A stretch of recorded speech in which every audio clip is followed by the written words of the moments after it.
ह्या म्हशी कोणत्या जातीच्या व्यवस्थित काय आहे नक्की त्या म्हशीमधलं, कारण ते सगळ्यात महत्वाचं. कारण तिथून इतक्या लांब आणण्यापेक्षा मग आपण इथं घेतलेलं काय वाईट आहे. काय होतं, हरियाणाची नसल ही एकच नंबर आहे.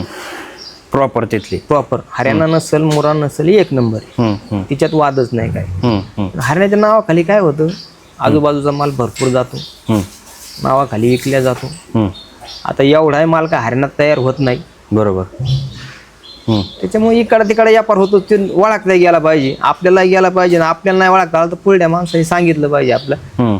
तसं मग त्या बाबतीत महावीर शेठ चांगले. तेवढीच फक्त फसवणूक होऊ शकते जर झाली तर, म्हणजे म्हशी सिलेक्शन मध्ये. सिलेक्शन. बरं, आता एवढा मोठा गोठा आहे तुमचा, तर म्हशी भाकड असतात ते काय नक्की, तो गाभण जाण्याचा काय प्रॉब्लेम आहे का?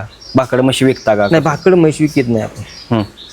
आणि जी गाभण नाही लागत ती विकत नाही, तिला प्रयत्न करून लावायचा प्रयत्न करतो आम्ही. मग तिला तेवढं ट्रीटमेंट करून मग तिची काय कमतरता आहे ती भरून घ्यायची, लागत शक्यतो लागत.